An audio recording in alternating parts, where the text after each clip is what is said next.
Je m'en suis aperçu tout petit, on me l'a dit du moins. Sa famille lui a dit, écoute, sur la péniche, quelqu'un a le même don qu'on a dans la famille. Et les guérisseurs, c'est des charlatans. De l'autre côté, il y a les médecins qui savent tout. Penseurs, leveurs, signeurs, barreurs, coupeurs, etc., ce sont des synonymes. Fréquemment, à la consultation, on m'interroge. Docteur, est-ce que j'ai le droit d'aller voir un coupeur de feu? Est-ce que je peux y aller? L'intérieur nous parle, si on l'interroge. Du coup, elle s'approche vraiment à côté de moi et elle me dit « Mais votre copine, là, qui tousse, pourquoi est-ce que vous la soignez pas ?» L'Église, dans le temps, avait plutôt tendance à sataniser ce genre de personnes, mais aujourd'hui, elle est beaucoup plus ouverte et elle se rend compte qu'il y a des gens qui ont vraiment un don.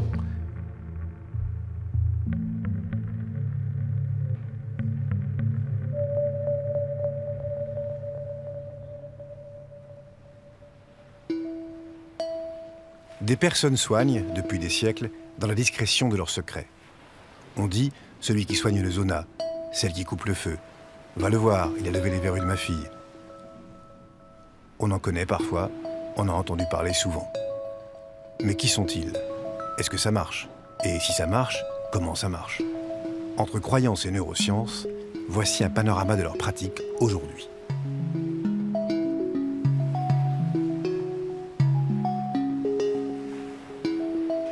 La définition du leveur de mots, comme du barreur, comme du coupeur, etc., elle est relativement simple. C'est quelqu'un qui guérit un mal, un symptôme, un seul symptôme, à l'aide d'une formule. La formule, elle peut être inaudible, incompréhensible, elle peut être sous forme d'une prière. Et pour moi, l'un des critères d'être leveur, c'est de ne pas être un professionnel de la médecine.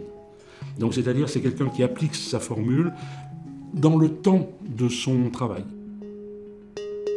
J'avais des collègues qui arrivaient au travail qui me disaient « Tiens, j'ai mal aux pieds, j'ai mal à la cheville, j'ai mal aux genoux, j'ai ci, j'ai ça. » Même mes responsables, même mes hauts responsables. Et du coup, ça évitait les arrêts de travail. Les gens ne pouvaient pas. Et je me suis dit, bon, bah, c'est sympa, c'est chouette, mais finalement, je me suis aperçue que j'aimais faire ça. Les mots les plus courants qu'ils font, c'est-à-dire en fait, les leveurs, ils traitent, j'allais dire, ils traitent tout ce qui handicape le corps comme force ou comme énergie. En fait, il ne faut pas que le corps soit entravé dans son travail de problème de production. Ce n'est pas une médecine d'urgence, mais presque. C'est les maladies de peau, c'est les maladies, les verrues, les brûlures, les zonas. C'est tout ce qui est comme ça. On a les piqûres, tout ce qui est du tube, du système digestif, colique, vomissement, tout ça. Alors avec des termes qui sont des fois un peu particuliers, les fièvres. Oui, les fièvres. Alors, par exemple, les fièvres, aujourd'hui, il y a très peu de leveurs. Les prières des leveurs concernant les fièvres sont tombées en désuétude. Quand on a une fièvre, on va chez le pharmacien maintenant. Pour moi, ils sont des guérisseurs dans le sens étymologique, j'allais dire, du terme, c'est-à-dire du mot du français guérir. Guérir, c'est, entre autres, c'est débarrasser d'eux. Voilà, je crois qu'on est dans cette configuration. Le leveur de mots, il veut faire une aide à quelqu'un. C'est une aide à quelqu'un. On va te débarrasser, je vais te débarrasser de ça.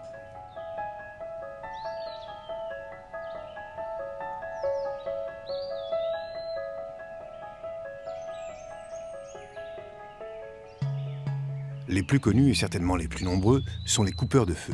On dit barreurs dans l'est de la France. D'où vient leur secret?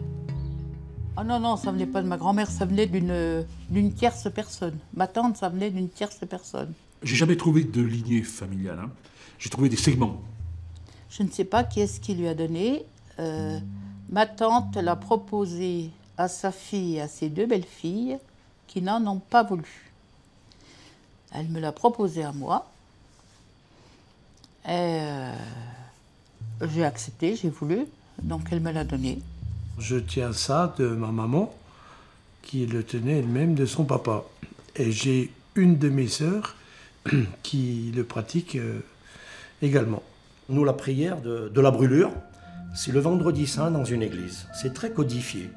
C'est-à-dire qu'on chuchote.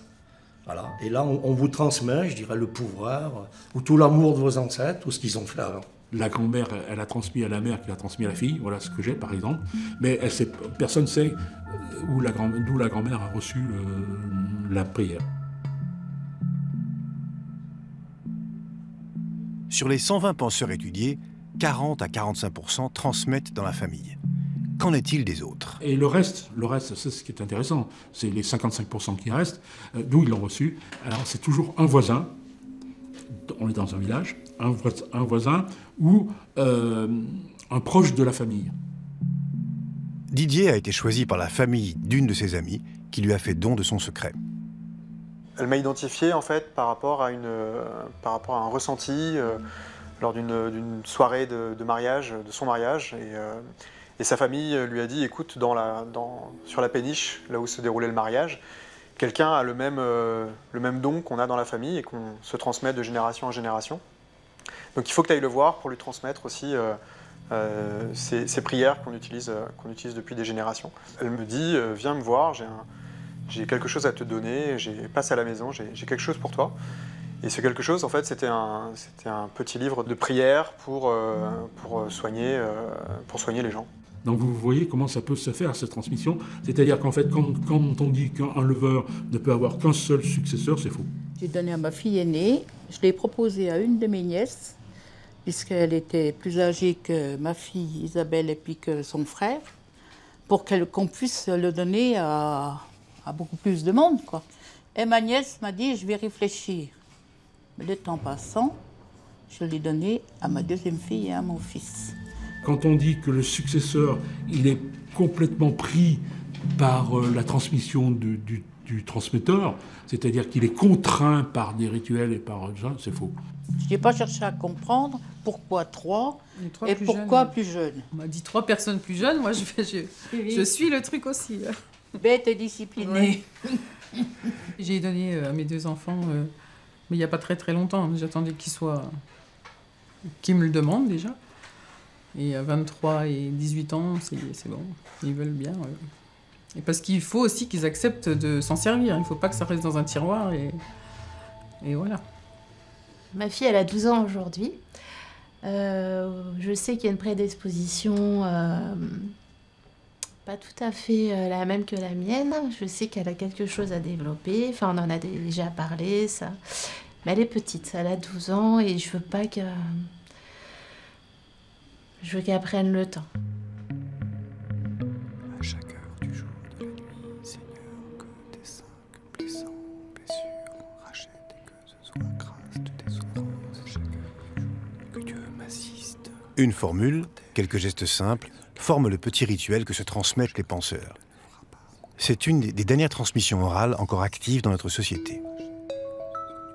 Je mets mes mains à côté, devant la partie brûlée. Je ne touche pas, il n'y a aucun contact physique. Hein. Je pose pas sur la plaie parce qu'ils ont mal, mais je mets ma main au-dessus de la plaie, en fait. Je me sers de mes mains. Mais elle fait pas comme moi. Je mets mes mains, je souffle et voilà. On entre dans le symbolisme de la force de vie ici, et aussi la force de purification à travers le souffle. Traditionnellement, ne serait-ce que par exemple dans le rituel du baptême, on souffle sur l'enfant, et c'est un geste d'exorcisme. Le prêtre qui souffle sur l'enfant est censé chasser les rémanences que l'enfant a, ne serait-ce qu'à travers son héritage familial, une espèce de geste de remise à zéro, en quelque sorte. Dans le chamanisme, on souffle aussi beaucoup, n'est-ce pas? Et puis, lié au souffle, il y a par exemple tout ce qui touche au parfum, à l'encens, aux essences. Donc le souffle, c'est toujours un rapport entre le matériel et le subtil. De cette jonction entre le matériel et le subtil, évidemment, il y a un passage ou une ouverture possible qui va être amplifiée par la mémoire ou par la signification symbolique de ces gestes. Symbolique, mais pas seulement. Il y a aussi un impact physiologique. Pour ce que fait le guérisseur, l'hypnotiseur, le manipulateur, les gestes vont être enregistrés par le patient immédiatement. immédiatement. Alors si on répète ces fonctionnements, les neurones vont se mettre en boucle. Et à ce moment-là, ils vont sécréter en particulier des cytokines. Les cytokines sont des molécules qui vont avoir des fonctions extrêmement importantes, en particulier dans le stress. Et ces molécules, elles sont en connexion directe avec le cerveau.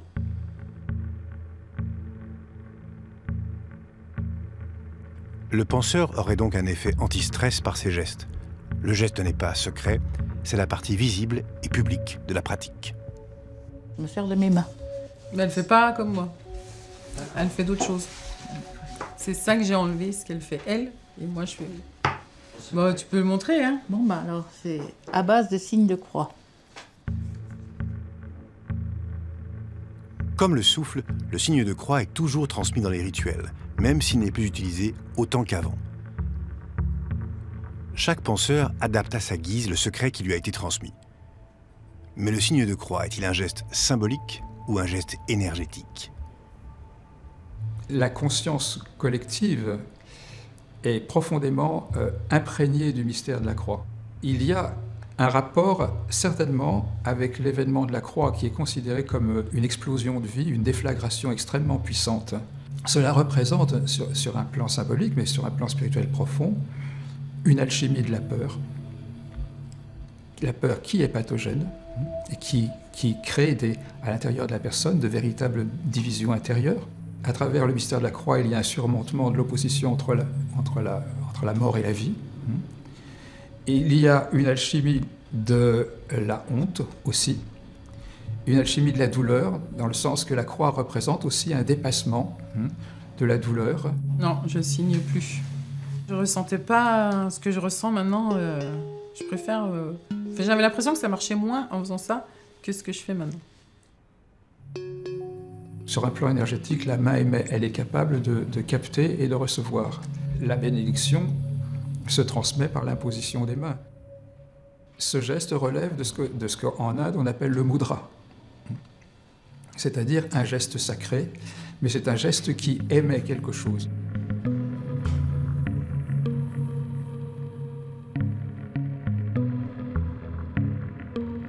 Il récite la prière sur les verrues, il prend une pomme, il la découpe en autant de morceaux qu'il y a de verrues, il reconstitue la pomme avec les verrues dedans, il l'attache, et j'en ai vu un, donc il la jette au fond de son puits, et j'en ai vu un autre qui la met sur la route.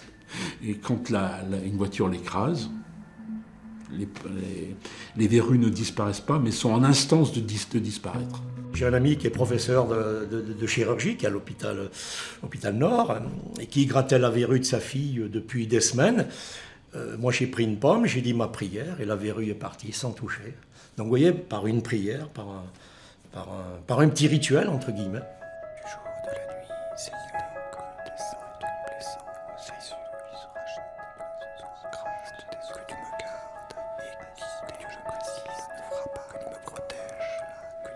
Chaque penseur garde sa formule secrète, car elle constitue le secret. Les prières ont été diffusées au fil des siècles dans des almanachs, des livrets de colportage ou tout simplement dans des livres de prières. En voici une pour lever le mal de dents. Sainte Apolline, assise sur la pierre de marbre, notre Seigneur, passant par là, lui dit « Apolline, que fais-tu là?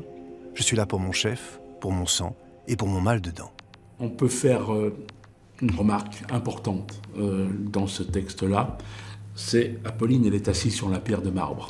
La pierre de marbre, c'est la tombe. C'est-à-dire que pour un mal de dents, se profile dans la perception du malheur biologique, la mort.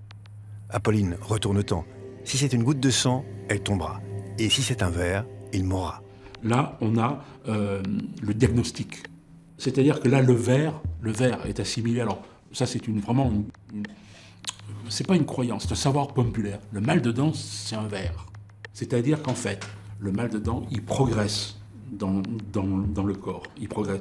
Le leveur, qu'est-ce qu'il va faire? Il va arrêter la progression par la prière. Dites 5 pater, 5 ave, mettez le doigt sur le mal et faites un signe de croix. Actuellement, les leveurs de mots, je dirais actuellement, mais au moins depuis les années 30, voire depuis le 20e siècle, ils zappent les 5 pater, les 5 ave. Ici, c'était très important. Pourquoi? Parce que nous sommes donc dans un livret de colportage qui était soumis à la censure. Quelqu'un qui était pris avec des textes comme ça, où il n'y avait pas ça, il risquait les galères. C'était vraiment quelque chose de très, très profond. Donc, dans ces prières, les gens, ils rajoutaient 5 pater, 5 ave, un maximum de religion pour se garantir. On les comprend. Hein. Les textes sont les seules traces qui éclairent l'évolution de cette pratique. Il y a 4000 ans déjà, on soignait par la parole, comme semblent encore le faire les penseurs d'aujourd'hui. À partir de Sumer, l'accent est mis sur la parole. Et donc, on soigne par la parole avec des oraisons, des bénédictions, des conjurations écrites, très simples, des petites formules très simples. Avec au temps des Gaulois, donc 3e, 4e siècle, on a toujours cette petite conjuration par petites phrases, qui me semblent être, moi, des petites phrases très simples, directes, comme si on discutait avec la puissance supra-humaine que l'on veut. Et puis, au fur et à mesure que l'Église s'installe dans les campagnes, c'est quand elle sort des villes, l'Église, qu'elle s'installe dans les campagnes, elle veut contrôler. Elle veut contrôler, mais elle ne peut pas empêcher, elle peut pas fondamentalement empêcher la parole, parce que la parole, c'est le Christ guérisseur. Mais elle veut contrôler, parce que pour des problèmes politiques de l'Église, parce que l'Église est une puissance temporelle politique, elle doit aussi régenter son peuple. Et donc elle le régente en disant « Attention, il y a la sorcellerie ». Mais la parole reste là. Aucun penseur ne peut nous dire ce qu'il récite, car sa formule constitue le centre du secret. Les prières des penseurs sont des textes vivants. Comme pour les gestes, chacun les transmet tels qu'il les a reçus, mais les adapte lors de sa pratique. Frère Max, exorciste pendant 24 ans, nous livre un exemple de ce besoin d'adapter les textes. J'ai plutôt refait des prières à partir de l'Esprit Saint, à partir de tout ce que j'entendais. Et à ce moment-là, je faisais des prières de libération, ce que j'appelle des prières, pas nécessairement de l'exorcisme. Si l'Église a veillé aussi longtemps sur ces prières, il y a des raisons objectives. Car la sorcellerie, pratique très éloignée de celle des penseurs, est toujours active dans notre société. Dans le temps, il y avait un curé dans chaque village et qui essayait de maintenir un peu le troupeau et avait peur des marges. Or, les leveurs de mots, ce sont des gens qui sont dans les marges. Et l'Église a eu peur des marges. L'Église n'a pas été la seule institution à se dresser contre l'activité des penseurs. Si elle a aujourd'hui abandonné sa répression, la médecine savante l'a remplacée depuis le début du XXe siècle. Ma toubib de Bouclan, là, elle n'y croit pas, mais quand il y a quelque chose qui ne va pas, donc sa belle-mère, qui est ma cousine qui a eu un cancer du sein, elle lui a dit de venir me voir. Elle ne croyait pas, alors j'ai dit, il faut peut-être savoir. Hein. Compte tenu des pressions exercées par l'ordre des médecins, ceux qui acceptent de parler de ce monde des penseurs sont rares. Pourtant, tous les guérisseurs, leveurs et penseurs que nous avons rencontrés nous ont dit recevoir des patients envoyés par des médecins.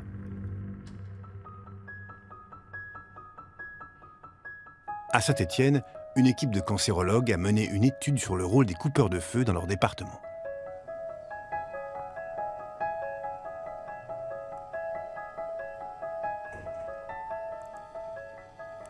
Quand les premiers patients m'ont invoqué ces notions de coupeurs de feu, évidemment, j'ai été un peu surpris. Mais de notre côté, je n'ai pas d'argument pour vous dire que ça va vous rendre service, mais je n'en ai pas pour dire que ça va être délétère. Donc je les laissais libres d'aller voir un coupeur de feu ou pas, et je les remerciais de la confiance qu'ils me faisaient de m'en parler. Il y a eu réellement un changement de pratique de nos patients. C'est-à-dire quand je suis arrivé ici en 2009, en fait, les patients avaient peur de parler du coupeur de feu, avaient peur d'aborder la question. Il y avait donc vraiment quelque chose de tabou et de mystérieux. Et en médecine d'ailleurs, on est complètement baigné dans un univers complètement rationnel, sans laisser de part finalement à quelque chose qu'on ne peut pas maîtriser. Donc moi, ça m'a toujours un petit peu interrogé. C'est effectivement par bouche à oreille que ça fonctionne, soit voilà, entre les patients dans la salle d'attente par exemple s'échangent des noms, ou voilà, par bouche à oreille dans leur entourage en fait. dans la région, ils arrivent fréquemment à trouver des bons contacts. Cette étude a été menée sur 500 patients en 2016. 350 patientes atteintes d'un cancer du sein, 150 patients atteints d'un cancer de la prostate. L'étude montre que plus de 50% des personnes traitées en radiothérapie ont recours à un coupeur de feu. Il y avait une des questions du questionnaire où c'était « Pensez-vous que d'avoir vu un coupeur de feu vous a apporté un bénéfice sur la tolérance de votre traitement ?» Et c'était oui, beaucoup, sur plus de 80% des patientes. L'étude n'a pas montré de bénéfices quantifiables entre les personnes qui ont été suivies par un coupeur de feu et celles qui ne l'ont pas été. Ce qui est évident, c'est que les patients qui ont eu recours à un coupeur de feu, quand on les compare à un groupe de malades qui n'a pas eu recours à des coupeurs de feu, ont le sentiment que leur qualité de vie après le traitement et sous traitement a été mieux supportée, mieux tolérée. Alors que par ailleurs, quand on le corrèle aux symptômes liés à la fatigue ou à des brûlures, on ne voit pas de différence entre les deux groupes. Quand on s'occupe des gens, quand on remet de l'humain dans une médecine qui déshumanise tout, je crois qu'on est toujours capable d'apporter un bénéfice aux patients. À ce moment-là, je peux vous dire que pas les médecines parallèles, mais tous les soins d'accompagnement seront toujours favorables pour le patient. Les coupeurs de feu, comme d'autres d'ailleurs. Après, il n'empêche, sur le mécanisme scientifique intrinsèque, je dirais que ça reste encore à démontrer, mais il n'empêche que les malades, ça c'est indéniable de notre étude, se sentent mieux après eu recours à des coupeurs de feu. Alain, est-ce que la croyance personnelle du patient, son côté peut-être plus ou moins réfractaire à vos pratiques, compte dans l'efficacité de vos soins? Alors, d'un point de vue scientifique, je pense que vous, en tant que médecin, vous allez dire non. Mais moi, je dirais oui. Parce qu'en fait, on s'aperçoit que quand les gens adhèrent à nos médecines, c'est mieux accepté, donc mieux, je pense, optimisé.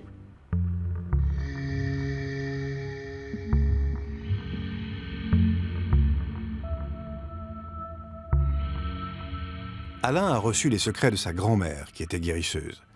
Il y a aussi chez les guérisseurs des lignées familiales. Ils se transmettent des formules, des gestes de magnétiseurs, des recettes à base de plantes. Ce sont les derniers représentants de la médecine traditionnelle européenne. Le professeur Matt en garde le souvenir. En effet, je descends d'une famille depuis 4 siècles dont tous les ancêtres sont des tailleurs de pierre guérisseurs. Donc, mon grand-père pensait me passer le secret. J'ai hérité, il m'a donné d'ailleurs, mais je ne vous le montre pas, je n'ai pas le droit, c'est top secret. Le petit papier sur lequel, c'est un papier de 10-10, sur lequel sont écrits tout petits les prières. Alors des centaines de saints guérisseurs qu'on invoque. Je fais des études après, je suis devenu médecin, je suis devenu scientifique, j'ai vadrouillé. Et puis je suis revenu au hasard à Besançon comme prof.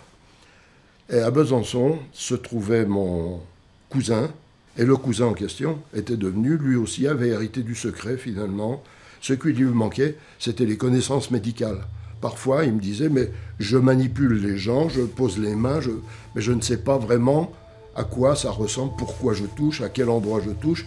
Et quand je ressens ce fourmillement particulier, quand on touche les gens au niveau de la douleur, pourquoi ça fait cet effet-là?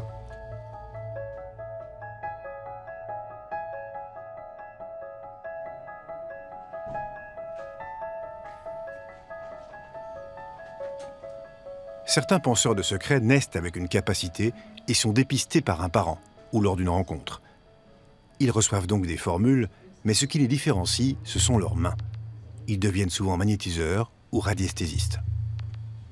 Je m'en suis aperçu tout petit, on me l'a dit du moins. Et puis j'ai laissé pendant des années. Et c'est un bon jour, je ne sais pas pourquoi. J'en avais marre parce que quand j'allais dans ma famille, toujours, ils me demandaient « Mais au fait, tu es capable, toi, de... » Et c'est là que j'ai commencé à faire des recherches. J'avais 25 ans, j'étais en vacances en Bretagne. Je faisais mes courses avec une petite jeune rencontrée pendant les vacances, une copine. Il y a une dame qui vendait du fromage dans un supermarché, qui voulait absolument me vendre son fromage et je ne voulais pas. Et elle voulait que je le goûte et je ne voulais pas le goûter. J'arrivais pas à m'en débarrasser de cette dame et du coup elle s'approche vraiment à côté de moi et elle me dit « Mais votre copine là qui tousse, pourquoi est-ce que vous la soignez pas ?» Je me suis dit, mais de quoi elle se mêle? Oui, je vais l'emmener chez le médecin. Et elle m'a dit, non, non, mais vous pouvez la soigner avec les mains. Oh, je Je me suis dit, la folle, enfin c'est quoi J'ai expliqué ça à la copine de vacances, on rigole bien. Puis le soir, je dis, bon, attends, on va essayer quand même, ça pourrait être drôle, on est curieuse. J'ai posé les mains sur elle. Effectivement, les mains collaient, il se passait des choses. Bon, voilà, la soirée se passe. Chacune rentre dans sa toile de tente. Et le lendemain, je me suis réveillée, je toussais. Et cette amie est partie, je ne l'ai jamais revue. Une amie m'a dit un jour, lors d'un soin, j'étais en train de faire un soin énergétique, et, elle m'a dit oh, dis donc, sur tes mains, tu as un potentiel de magnétisme, de magnétiseur. Et ça m'a surpris. Du coup, je lui ai posé la question, mais du coup, qu'est-ce que je dois faire en fait pour développer ça, pour éveiller ça? Elle m'a dit surtout ne fais rien et quand tu seras prêt, en fait, ça se déclenchera tout seul. Donc est-ce qu'elle a été soignée, guérie ou mieux? J'en sais rien. En tout cas, moi j'ai toussé pendant 3 semaines. En rentrant de vacances, je vais chez mon médecin. Puis il me donne un traitement, j'y retourne 15 jours après, ça allait pas, et il me dit, Christelle, je suis désolée, je ne peux rien pour toi, tu n'as aucun signe clinique. Et moi, je n'étais pas bien, je toussais, quoi. Et là, je me suis dit, mais si c'était la copine que j'avais soignée. Ils ont des prédispositions et sentent qu'il se passe quelque chose dans leurs mains. L'imposition des mains prend ici une dimension entièrement thérapeutique. Je peux ressentir comme une force qui me pousse, je peux ressentir comme une force et une perte d'énergie qui m'attire, qui me pompe et qui me décharge complètement les mains, comme si je fuyais comme un tuyau d'arrosage. Je peux ressentir des picotis. Leur apprentissage est une initiation personnelle qu'ils développent à partir de leurs sensations.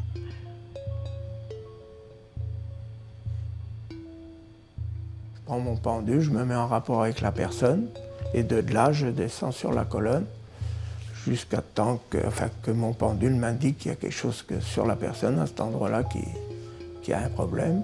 C'est par des impulsions que j'ai dans moi que déjà mon pendule se met à tourner. Il existe un magnétisme qui est lié à l'hémoglobine, les molécules du sang, qui sont riches en fer. Au milieu de ces millions, des milliards de molécules d'hémoglobine qui circulent en permanence, il y a tout lieu de croire qu'effectivement, au niveau du cerveau, au niveau des vaisseaux sanguins du cerveau, au niveau du cœur, au niveau des reins, au niveau des organes principaux, il existe une circulation avec une grande quantité de sang, et cette grande quantité de sang, cette grande quantité d'hémoglobine, peut être génératrice d'un très léger magnétisme. On a mis au point, donc vers les années 70, un appareil qui détecte le magnétisme cérébral. Dans notre cerveau, tous les neurones dans le cortex sont alignés, mais ce sont des colonnes, on parle de colonnes neuronales, et chaque fois que ces colonnes de neurones se mettent à fonctionner de manière intense, elles envoient du magnétisme à l'extérieur, que l'on détecte avec cet appareil barbare qu'on appelle le magnétoencéphalographe.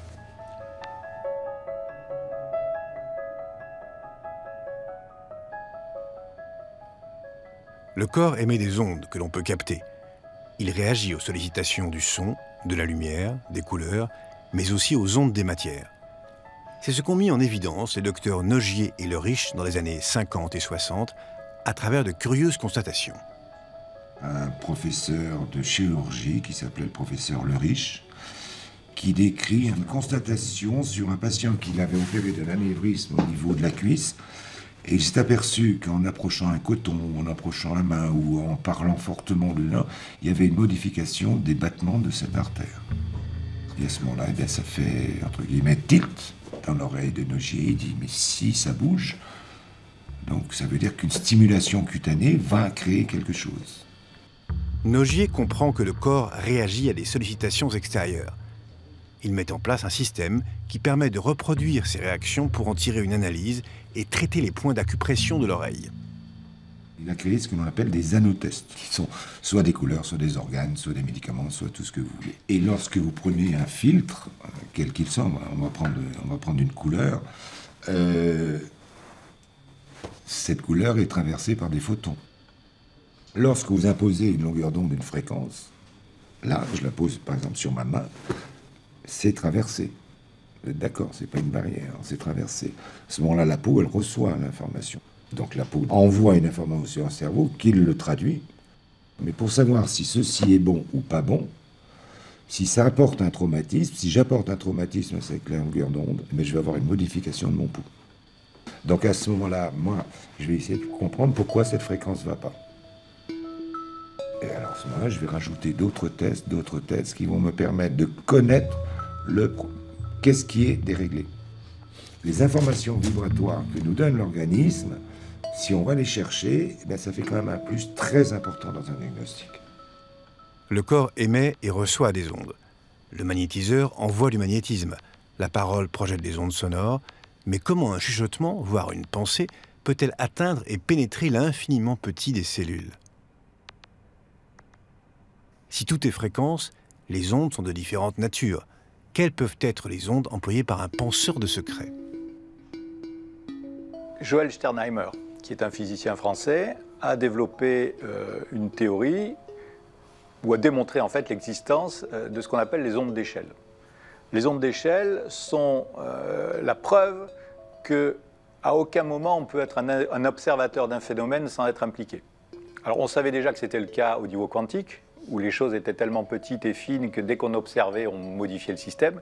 Lui a démontré que dans notre monde à nous, macroscopique, c'était la même chose. Quoi qu'on fasse, on est tous liés les uns aux autres et à l'environnement qui nous rejoint. Donc je ne peux pas me permettre de penser à quelque chose sans que cette pensée organise des neurones, sans que cette organisation des neurones agisse quelque part sur l'univers. Ce que je pense agit sur la représentation du monde, mais cette représentation du monde virtuelle, future, agit elle aussi sur le comportement des cellules de l'individu en question. Et cette action n'est pas forcément limitée à mon environnement proche. Les neurologues utilisent aussi des ondes pour soigner certaines pathologies. On a mis au point un système qu'on appelle la stimulation transcrânienne. C'est une stimulation magnétique. À nouveau, on reprend ces tores magnétiques qu'on met au-dessus du crâne et on envoie des impulsions électriques qui transforment en champs magnétiques qui traversent le crâne et vont stimuler les champs neuronaux. Le résultat est une activation des neurones, il fallait s'y attendre. Nos neurones répondent très bien à cette sollicitation magnétique en donnant des images. Par exemple, quand on stimule le cortex visuel, on peut créer des images, reconstituer le sujet, voit des choses comme si c'était devant lui. Il y a ce qu'on appelle les ondes scalaires, qui sont en fait des ondes qui sont des ondes magnétiques et non pas électromagnétiques. C'est ce qu'avait découvert Nikola Tesla et avec quoi il travaillait. Les ondes scalaires sont des ondes qui peuvent faire voyager de l'énergie. Entre deux points, on arrive à établir une communication. À la différence d'une onde électromagnétique où j'envoie un signal qui est reçu par n'importe qui, dans le cas des ondes scalaires, j'envoie un signal qui est reçu par quelqu'un qui est synchronisé avec moi et tous les autres ne peuvent rien voir, ne peuvent rien entendre, ne peuvent rien recevoir. Ces ondes scalaires pourraient être tout à fait utilisées, mises en œuvre en tout cas, par des magnétiseurs, au sens où nous sommes composés d'ADN par exemple, et l'ADN ce sont des filaments, et on estime que l'ADN est un semi-conducteur. Seuls 3% de l'ADN donne le code génétique qui sert au développement de nos cellules. À quoi peuvent donc servir les 97% autres? On parle des 97% ADN qui ne codent pas. Imaginez qu'on sache avec des codes fréquentiels ouvrir et mettre en forme certaines séquences, il se pourrait que d'un seul coup on décuple les capacités de notre cerveau. Peut-être que le secret de la communication entre les êtres humains, la nature et les autres mondes sont dans ces 97%. Et on pourrait tout à fait imaginer que les ADN de nos différentes cellules soient coordonnés les uns aux autres via des ondes scalaires. Et donc on peut imaginer que d'un magnétiseur à son patient, il y ait un transfert qui se fasse, voire une véritable synchronisation. Auquel cas, vous envoyez a priori un signal de bonne santé, vous récupérez un signal qui n'est pas celui d'une bonne santé, et si vous êtes assez fort, vous induisez sur le patient un changement pour le meilleur. Après quoi, vous partez chez vous, vous reposez et vous remettre en bon état, parce que ce que vous avez reçu en échange est quelque chose qui vous a affecté et qui vous a abîmé. C'est effectivement quelque chose que les magnétiseurs peuvent ressentir à un certain moment de leur apprentissage. Quelqu'un a mal à la tête au boulot, essayant de l'aider. Puis je me retrouvais avec ces maux de tête. Oh, je me suis dit, oh non, c'est pas drôle. Puis j'ai eu plusieurs petites choses comme ça où je récupérais les symptômes. Bah, si c'est ça, d'aider les gens et se retrouver avec des douleurs ou des maux, c'est pas drôle. Bah, pour pas prendre les douleurs et les maux des gens, bah, je crois qu'il faut apprendre à faire la différence en fait entre soi et la personne qu'on soigne. Et faut un peu beaucoup s'écouter et se demander si ça nous appartient ou pas. Mais c'est aussi un travail, un apprentissage, et je crois que c'est encore plus dur que de développer son don et de soigner. Ça a mis beaucoup d'années. J'ai progressé de mes débuts à maintenant, c'est plus du tout... c'est mieux maintenant, quoi. Je trouve que petit à petit, j'améliore des trucs, je trouve. Ah ben, moi, je n'ai pas progressé. Je reste sur ma petite lancée.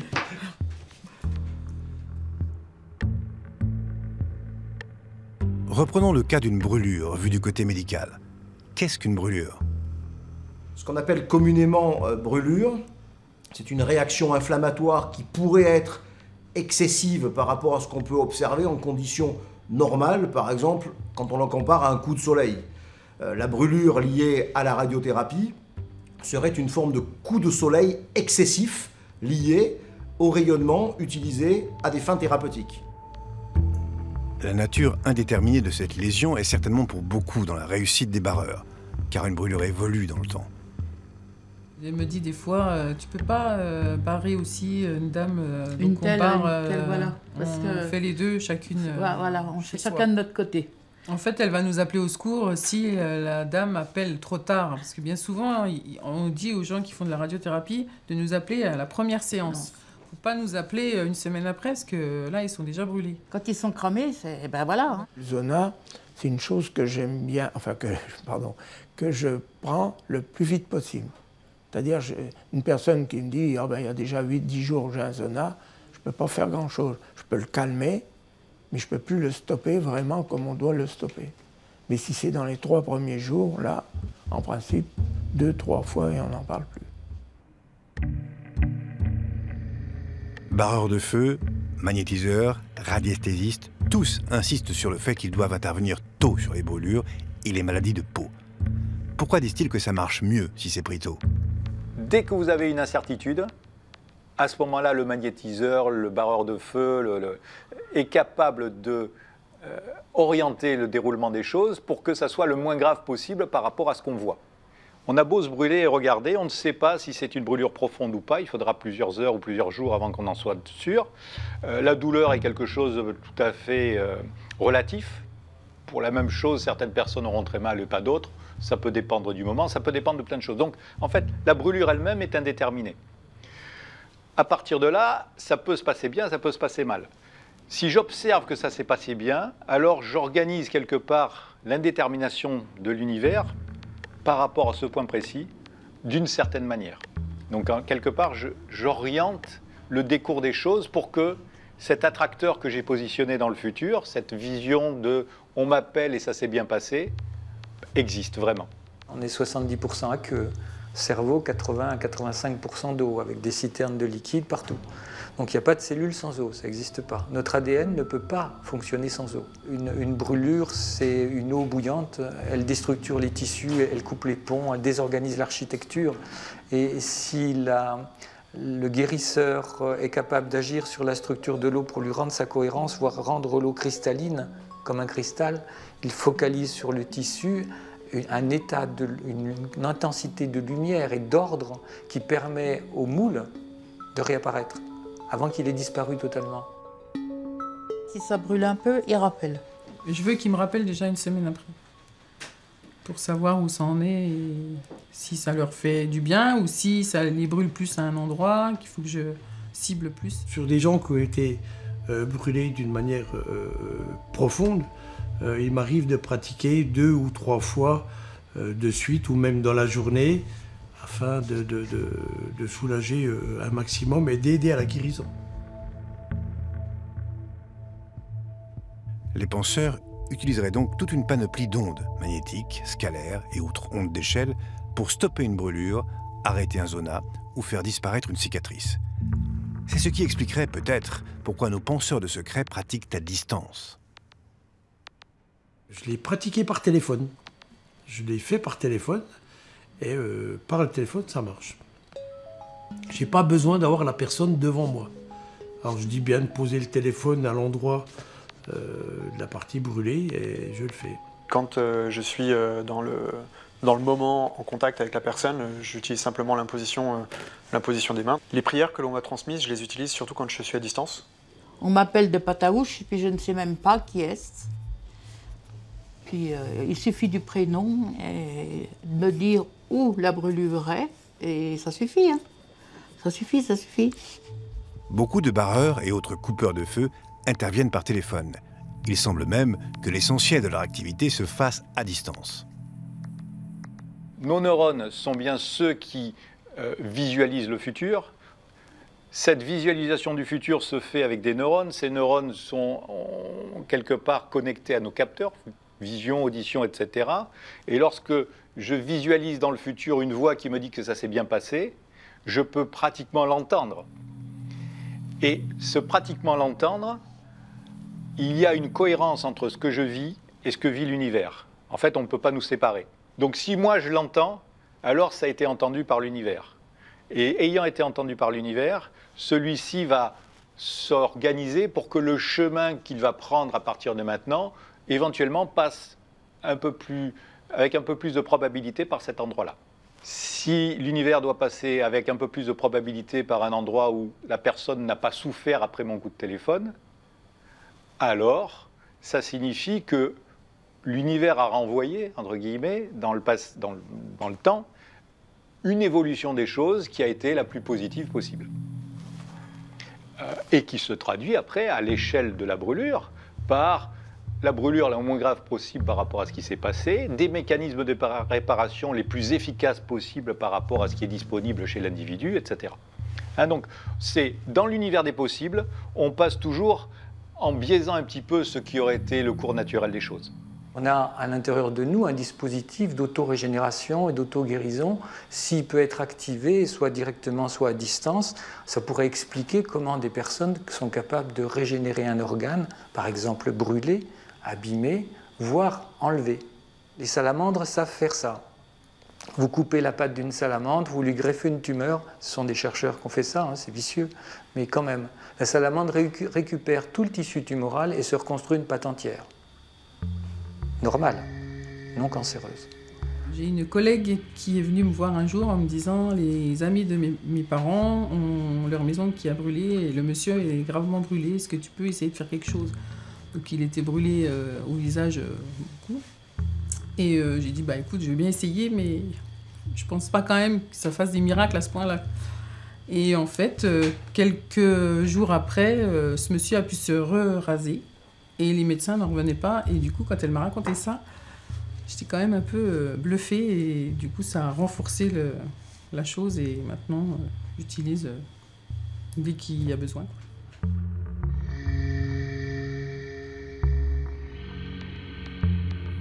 Nos ancêtres avaient déjà constaté ce curieux phénomène de cicatrisation aléatoire d'une brûlure.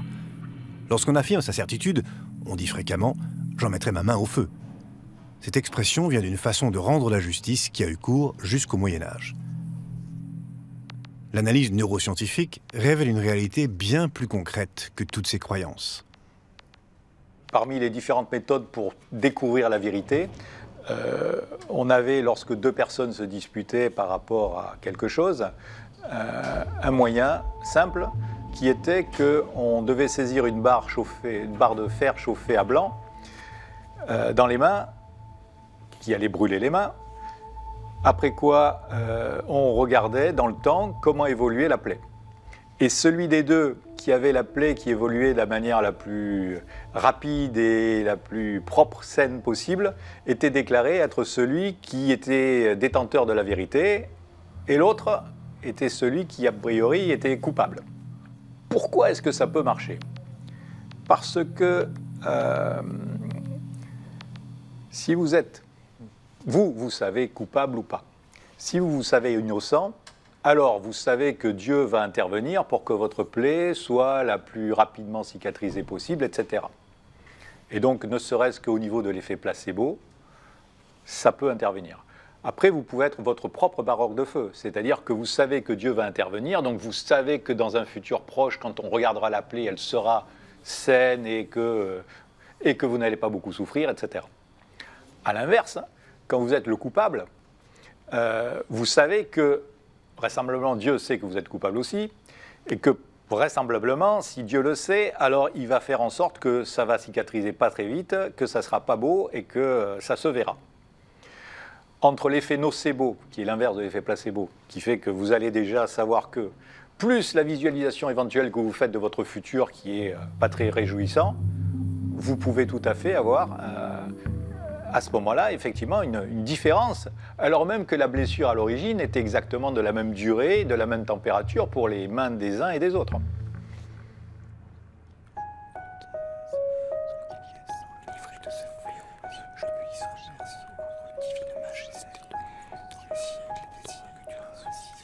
Un souffle, un signe de croix, l'imposition des mains avec une formule ou une prière, est-ce que tout cela serait aussi mécanique ? Les penseurs mettent-ils une intention derrière tout ça? Quand on a des gens à barrer, tout ça, on pense à eux presque tout au cours de la journée. On dit, bon, dans tant de temps, il faut que je pense à cette personne. Donc on pense à eux dans la journée. Je ne sais pas si ça vient de ça ou pas, parce que, bon, bah, on les a en tête, quoi. Moi, je pense que c'est plus la formule magique qui fait que ça marche. Mais bon sang, pourquoi il faut une prière? Pourquoi il faut un texte? Moi, c'est là où je bute. Pourquoi il faut un texte? Il faut un texte. Pourquoi? Aucune prière n'est efficace sans la foi de celui qui la prononce et sans la foi de celui qui la reçoit. Et ce qui guérit, c'est pas la prière en elle-même. Ce qui guérit, c'est notre foi. Il y a un instant où l'attention est amour, dans ce que l'on donne, là, ça peut le faire. Juste savoir qu'est-ce qui enlève le mal. Ce qui est important, c'est pas les mots que l'on prononce, quoi. C'est de fait l'intention que l'on a. Il y a forcément une histoire d'intention où on a envie de soulager la personne. Il y a des prières pour barrer le feu. Alors j'ai essayé, aussi simple que ce soit, une prière pour barrer le feu. Voilà, j'ai appris ça sur Internet. On dit, tiens, on va faire cette prière, on va voir si ça marche. Bon, ça marche, d'accord. La personne au téléphone, gentiment, je prie. Voilà, et cette prière, je prie Saint-Laurent. Et je refais quelques temps plus tard pour quelqu'un d'autre qui s'était brûlé, une prière, mais je vous salue Marie, la Notre Père, et ça marche. L'intention qu'on donne à faire les choses bien, dans l'amour de son prochain, ça suffit. Certains diront qu'ils y croient, d'autres pas. Et la science n'apportera pas de preuves de sitôt. Le fait que ça ne soit pas reproductible par n'importe qui, et surtout pas par ceux qui n'y croient pas, fait que ça sort du domaine de la science. Donc la science ne pourra pas le refaire. Mais la science ne s'intéresse qu'à ce qui est reproductible. C'est peut-être que quelques pouillèmes de tout ce qui est possible dans cet univers, et qui devient dépendant de celui qui observe, de celui qui fait. De ses capacités, de ses croyances, etc. Ce qui est certain, c'est que les penseurs de secret ne font aucune publicité de leurs pratiques et qu'ils offrent leurs soins. Si ça ne marchait jamais, ils n'existeraient plus, depuis longtemps. L'élément fondamental des guérisseurs, c'est qu'ils sont capables d'être en conscience, en contact, même s'ils ne comprennent pas, et d'ouvrir leur cœur pour laisser les choses se faire et d'offrir. Ils sont dans le don et dans l'amour. Pour moi, c'est ça qui guérit. Et on ne fait que transmettre et répandre cette force qui nous est donnée gratuitement. Voilà. Vous avez reçu gratuitement, donné gratuitement. Voilà. On fait rien d'autre que ça. Je ne fais pas payer, j'ai pas le droit déjà. Et puis non, mais par contre, si les personnes m'offrent quelque chose, je le prends. Que ça soit un bouquet de fleurs, une bonne bouteille, ou il y en a qui me laissent de l'argent, je ne le cache pas. Mais c'est pas ça qui compte pour moi. Si on ne donne rien, je dirais pas aux gens, bon ben, les secours, ah non, non. Moi, j'ai ça dans moi, donc je rends service, c'est tout. quand il y a des... Comme dernièrement, là, voilà, on a eu au Portugal, tout ces, voilà, il y a eu des tas de gens qui ont été blessés par tous les incendies qu'on a eu partout. Là, je le fais, moi, à l'intérieur. Je barre, voilà, à l'intérieur, je barre pour que ce bienfait se répande. Alors, je sais pas si ça marche, mais en tout cas, voilà, ça m'apporte un bienfait. Voilà, ça me fait un bien à l'intérieur.